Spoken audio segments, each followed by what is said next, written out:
Hello guys, welcome back to study. This is Desh Kumar. अभी हम लोग करेंगे एयरफोर्स वाई ग्रुप के रेगा के लिए रीजनिंग का प्रैक्टिस सेट नंबर 10। ठीक है। और इसके पहले हमने 9 कर रखा है, तो आपने नहीं किया तो करो। और सारी की पीडीएफ आपको अब तक मिल जाएंगी टेलीग्राम चैनल पे। तो टेलीग्राम पे सर्च करो @A to Z स्टडी।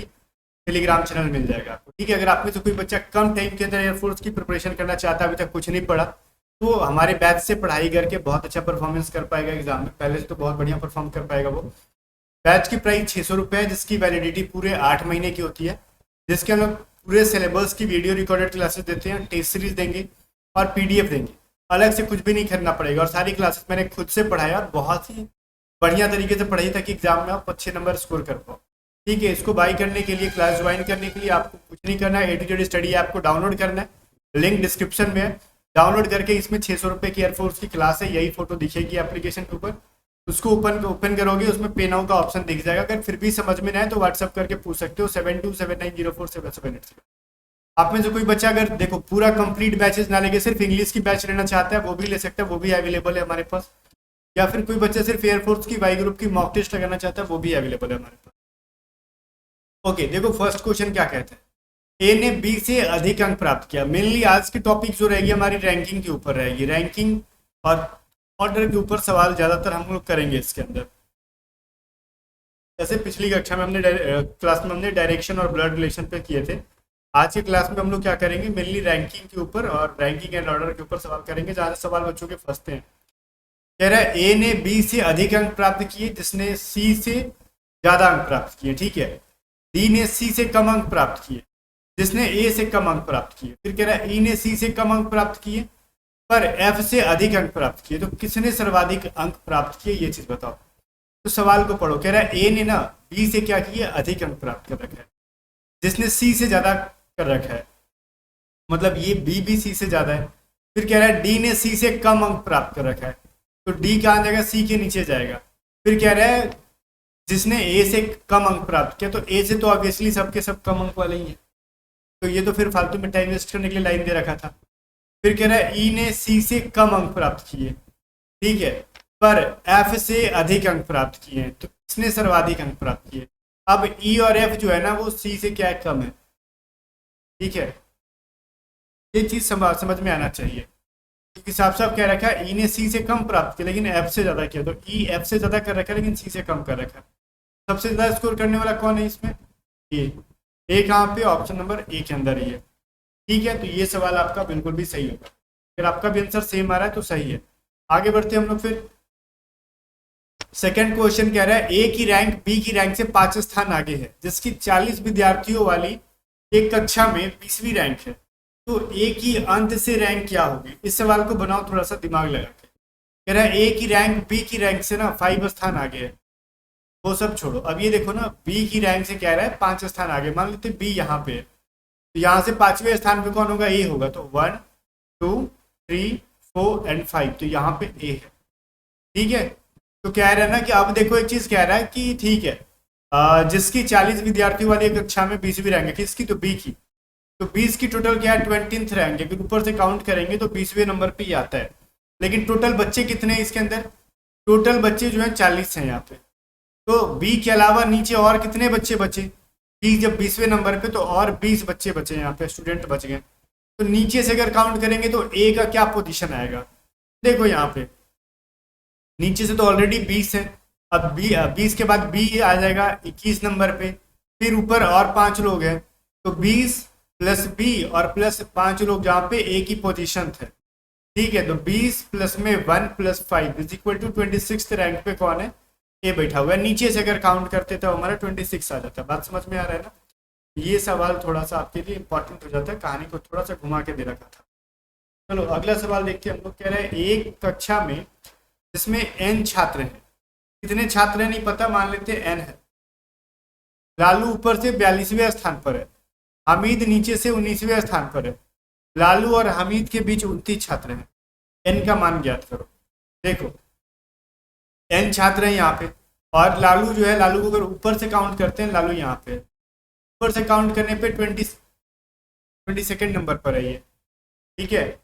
तो यहाँ पे 22nd नंबर पर लिखते हैं, 42वें नंबर पे है ये।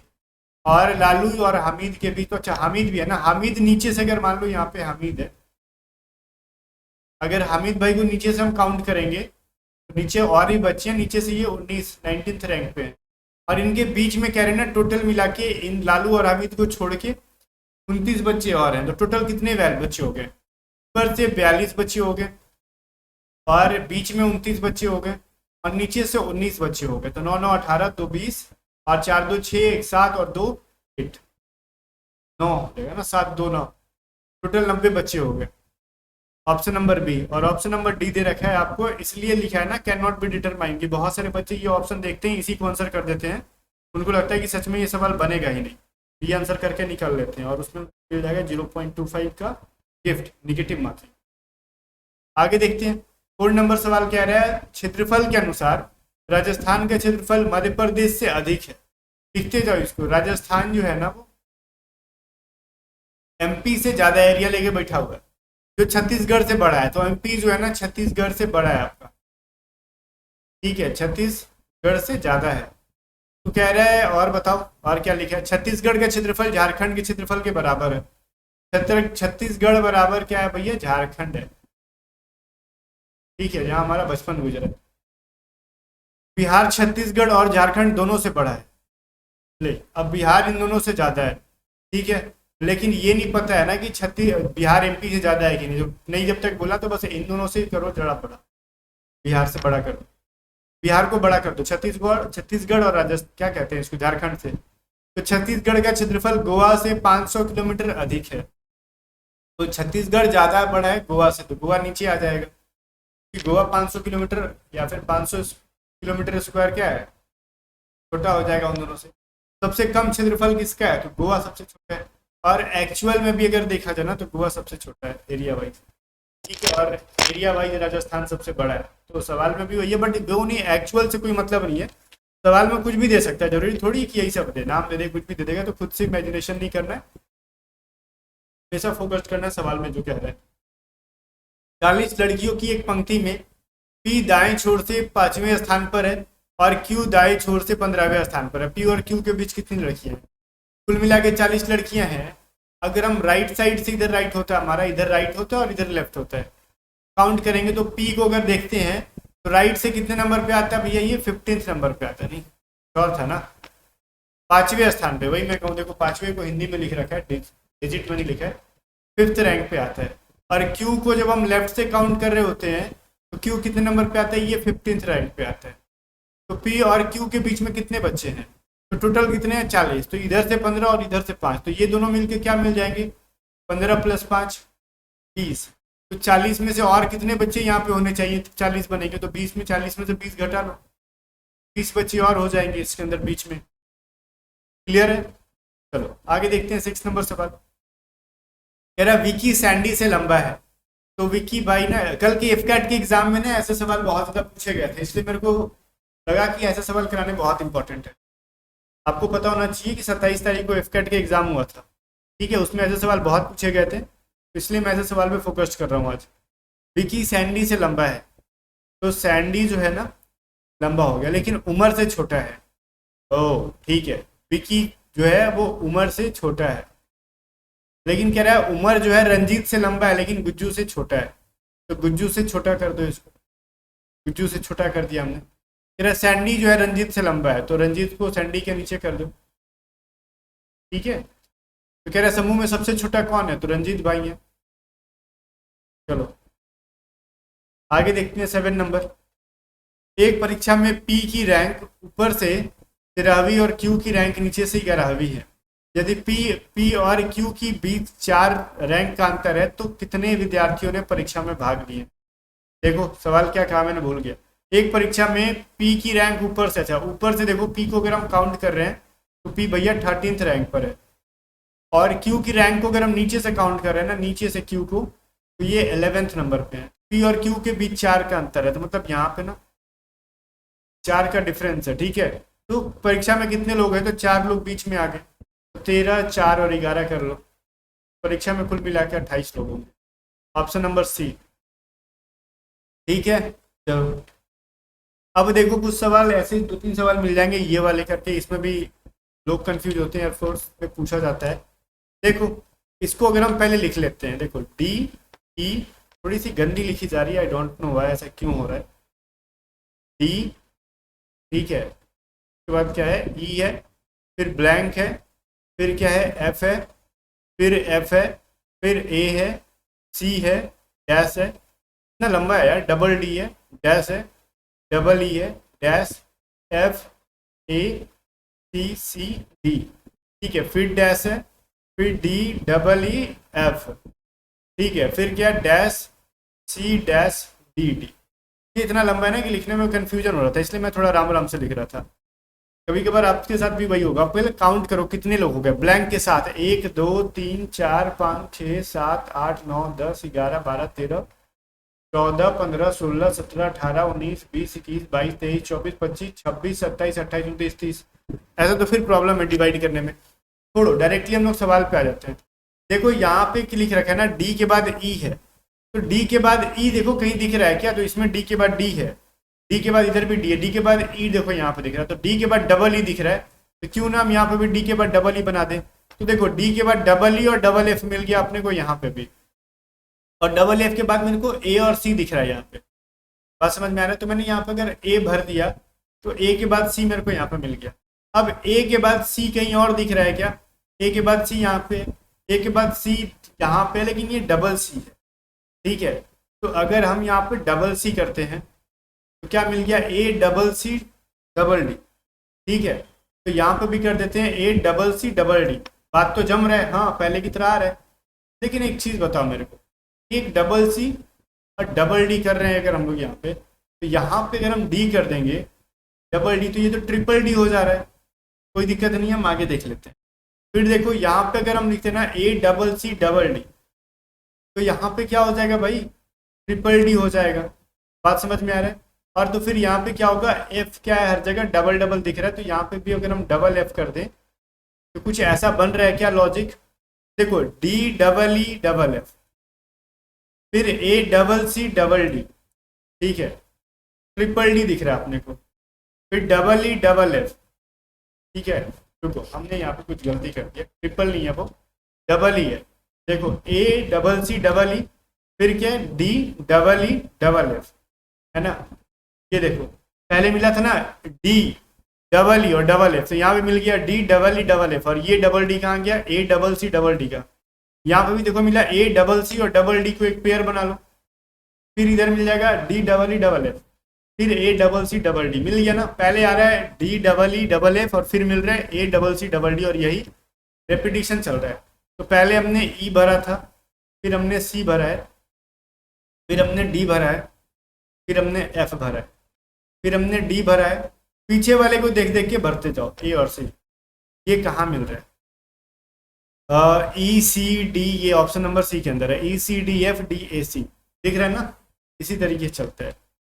देखो इसको देखते हैं, 9 में ए बी सी ए, ठीक है, dash B C double A, फिर है B C A dash B B C dash, ठीक है। इसको देखते हैं ये कैसे बनेगा। देखो अगर इस सवाल के ऊपर चलते हैं हम लोग, तो देखो क्या मिल रहा है, ए बी सी, ठीक है, ए बी सी के बाद फिर ए दिख रहा है। अगर मैं ये कहूँ ना, यहाँ पे देखो यहाँ पे डबल ए है, मैं अगर यहाँ पे डबल ए कर दूँ तो मेरे को एक पेयर मिल गया ए बी सी ए, फिर ए बी सी ए, दिख रहा है ए बी, लेकिन यहाँ पे थोड़ा गड़बड़ हो जाएगा, ए बी डबल सी मिल गया मेरे को, ए बी डबल सी ए, और यहाँ पे मिल गया ए डबल बी फिर सी, और यहाँ पे क्या फिल करें, ए कर देते। तो क्या ऐसा कुछ मिला आपको जैसे कि लगे A B C A B C ए, लेकिन A B C double C ए और ए डबल बी सी ए, तो ऐसा तो मेरे को कहीं कुछ लॉजिक ही नहीं लग रहा है। इसमें क्या लॉजिक है, लॉजिक भी नहीं, और आपके ऑप्शन में भी देखो नहीं है। आपने जो फिल किया ए सी ए है भी नहीं, ए सी ए ऑप्शन में भी नहीं है, तो ये तो क्लियर होगा कि ये नहीं होगा आंसर आप। लेकिन एक चीज़ समझ में आ रहा है ना कि हमको यहाँ पे एक चीज़ हमने गलती किया, ए बी सी तक एंड करते थे हम लोग, तो शायद कुछ बन जाता। तो हटाओ, ए बी सी का ही पेयर है, तो फिर अपने के बाद सी के बाद ए लाना ही नहीं चाहिए था। देखो अब एक चीज़ समझ में आ गया आपको, ए बी सी का एक पेयर बनता है, फिर देखो यहाँ पे डबल ए बी सी का एक पेयर बन गया, ठीक है, यहाँ पे डबल ए था ना, तो डबल ए, इस बार डबल बी सी का पेयर बन गया, ठीक है। सी को एंड करो और फिर यहाँ पे डबल ए डबल बी और डबल सी का पेयर का बन जाएगा। ठीक है, बात समझ में आ रहा है? ये थोड़ा गंदगी टाइप का आ गया नीचे। अब देखो, अब मैं बताता हूँ आपको, इतना लिखने से ना सी पे आपको एंड करना है, ये हो जाएगा डबल ए डबल बी, और ऑलरेडी यहाँ पे सी लिखा हुआ था एक, तो आपने एक और सी फिल कर दिया। यहाँ पे देखो, पहले ए बी सी सिंगल था, फिर डबल ए हो गया, फिर उसमें बाद डबल ए के बाद डबल बी हुआ, और इसमें सब डबल डबल हो गया। तो ये क्या मिल रहा है, पहले ए भरा, फिर आपने बी भरा, फिर आपने ए भरा, फिर आपने सी भरा, तो ए बी ए सी है क्या, ए बी ए सी आपको मिल भी गया डी के अंदर। तो ये एक लॉजिक बना भी कि पहले सब कुछ सिंगल था, फिर एक एक लेटर जो है ना डबल होना शुरू कर दिया, ये एक लॉजिक भी बना। 10 नंबर में कह रहा है अगर 8 का रेशियो हम लोग 4 4 8 से रखते हैं, तो ऐसा ना सेम पैटर्न देने वाला वैल्यू कोई है इसके अंदर। तो 8 को 448 कैसे बनाया गया, अगर हम डिवाइड करते हैं 8 को 448 से, तो 8 पचे 40 और 8 छक 48, मतलब ये 56 बार में कटेगा। तो ऐसा लग रहा है क्या कि 10 को 56 से मल्टीप्लाई करेंगे तो 560 आएगा, 9 को 56 से करेंगे तो 729 नहीं आएगा, 15 को भी 56 से गुना करोगे तो ये नहीं आएगा, 6 को 56 से गुना करोगे तो ये नहीं आएगा, तो फिर कैसे आएगा?